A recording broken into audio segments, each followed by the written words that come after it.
प्रिय छात्रों, आप सभी का बहुत बहुत स्वागत है आपके अपने चैनल एनसीईआरटी मैथ्स पर। मेरा नाम है राज और मैं आपके अपने चैनल एनसीईआरटी मैथ्स पर बहुत बहुत स्वागत करता हूं। हम लोग कक्षा 10 एनसीईआरटी मैथ्स का सॉल्यूशन कर रहे थे, जिसमें हम लोग आज अध्याय 5 प्रश्नावली 5.1 के प्रश्न संख्या 4 के 7 और 8 नंबर क्वेश्चन का सॉल्यूशन करेंगे। इससे पिछला वीडियो में हम लोग प्रश्न संख्या 1 से लेकर 6 तक का सॉल्यूशन कर लिए थे। यदि आप वह वीडियो नहीं देखे हैं तो लिंक आपके डिस्क्रिप्शन में डाल दिया गया है, आप वह वीडियो जाके जरूर देखिए। तो बिना देरी किए वीडियो स्टार्ट करते हैं। वीडियो स्टार्ट करने से पहले यदि आप इस चैनल से पहली बार जुड़ रहे हैं और वीडियो पहली बार देख रहे हैं तो चैनल को सब्सक्राइब कर ले और बेल आइकन को जरूर प्रेस कर ले, ताकि जब भी मैं नया वीडियो डालूं तो समय समय पर आपको नोटिफिकेशन के माध्यम से पता चलता रहे। तो चलिए वीडियो स्टार्ट करते हैं। प्रश्न संख्या 7। और हाँ, इससे पिछला वीडियो में हम 7 नंबर क्वेश्चन बता दिए थे, जो वो 7 नंबर नहीं था, 10 नंबर क्वेश्चन था। क्लियर है? तो वह 10 नंबर क्वेश्चन है, यह 7 नंबर क्वेश्चन है। तो प्रश्न संख्या 4, निम्नलिखित में से कौन कौन एपी में है? यदि कोई एपी में है तो उसका सार्वंतर ज्ञात करें और इसके 3 और पद ज्ञात करें। तो प्रश्न में कह रहा है कि कौन कौन एपी में है। यदि कोई एपी में है तो उसका सार्वंतर ज्ञात करें और इसके 3 और पद ज्ञात करें। तो इस प्रश्न में चेक करना है कि यह एपी में है या नहीं। तो हम लोग जानते हैं कि कोई भी श्रेणी एपी में समांतर श्रेणी में कब होता है? जब उसका सार्वंतर बराबर हो। यदि सार्वंतर बराबर होगा तो वह एपी में होगा और सार्वंतर बराबर नहीं होगा तो वह एपी में नहीं होगा। तो एपी में है या नहीं यह ज्ञात करने के लिए सार्वंतर निकालना होगा। तो हम लोग सार्वंतर ज्ञात करते हैं। तो हल, इसलिए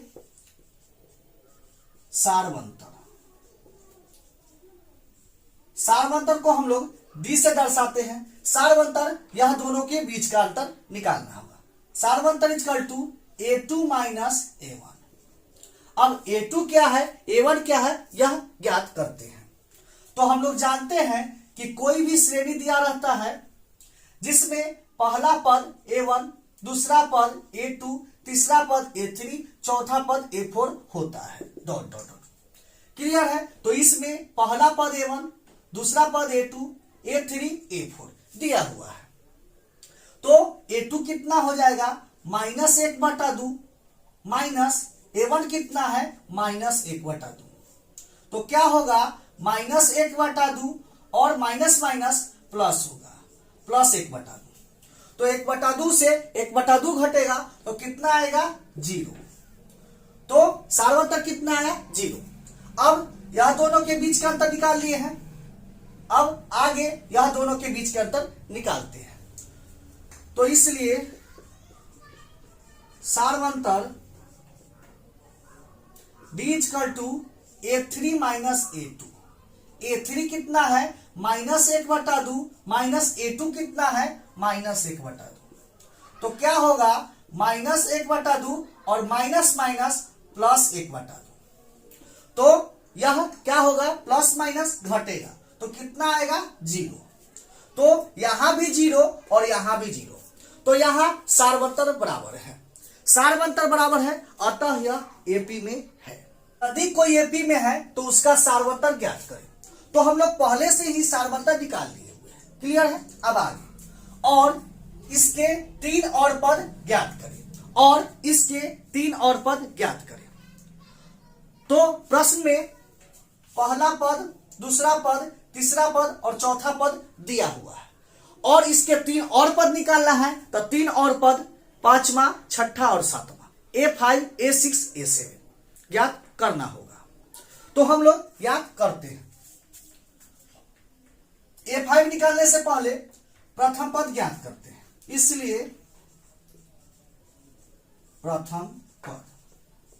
प्रथम पद को हम लोग A से दर्शाते हैं। A = होता है A1। a1 का मान कितना है -1/2। तो प्रथम पद का मान कितना हो गया -1/2। अब हम लोग a5 ज्ञात करते हैं, इसलिए a5 = a + 4d। यह बता दिए थे, कहां से फॉर्मूला आया है, याद करने का तरीका ही बताए हुए थे। प्रथम पद a होगा ही, और यहां 5 है तो एक कम d 4d। क्लियर है। यही a6 निकालना रहता तो a होता ही 6 है तो 5d, एक कम d होता है। क्लियर है। तो a5 का फॉर्मूला a + 4d। तो a का मान कितना है -1/2 + 4 गुना d का मान कितना है, d का मान 0। तो 4 गुना 0 क्या होगा -1/2, और 4 में 0 से गुना होगा 0, घटेगा तो क्या होगा -1/2। तो a5 का मान भी कितना हो गया -1/2। अब हम लोग a6 निकालते हैं, इसलिए a6 का फॉर्मूला होगा a + 5d। ये तो होगा ही, 6 है तो एक कम d 5d। a का मान कितना है -1/2 + 5 गुना d का मान कितना है 0। तो -1/2 और 5 में 0 से गुना होगा 0, घटेगा तो -1/2। तो a6 का मान कितना हो गया -1/2। अब हम लोग a7 ज्ञात करते हैं, इसलिए a7 का फॉर्मूला होगा a + और 7 है तो एक कम d 6d।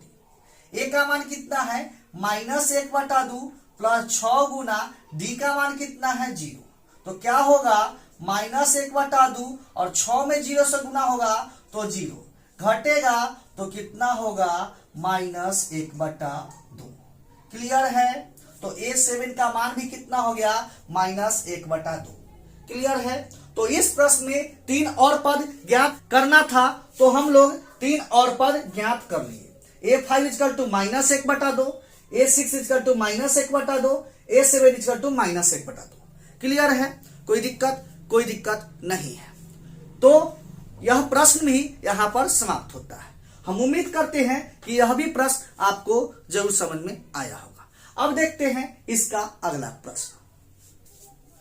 तो इस प्रश्न में भी ज्ञात करना है कि यह एपी में है या नहीं। यदि एपी में होगा तो इसके 3 और पद ज्ञात करने होंगे, एपी में नहीं होगा तो 3 और पद ज्ञात नहीं करेंगे। तो सबसे पहले हम लोग ज्ञात करते हैं कि यह एपी में है या नहीं। तो एपी में है या नहीं, इसके लिए सारवंतर निकालना होगा। कोई भी श्रेणी एपी में कब होता है, जब उसका सारवंतर बराबर हो। सारवंतर बराबर होगा तो वह एपी में होगा, सारवंतर बराबर नहीं होगा तो वह एपी में नहीं होगा। तो हम लोग ज्ञात कर लेते हैं सारवंतर। हल दिया है 1, 3, 9, 27 ... तो सारवंतर निकाल लेते हैं। सारवंतर को हम लोग d से दर्शाते हैं। d = होता है a2 - a1। अब a1 क्या है, a2 क्या है देख लेते हैं। यह a1, a2, a3, a4।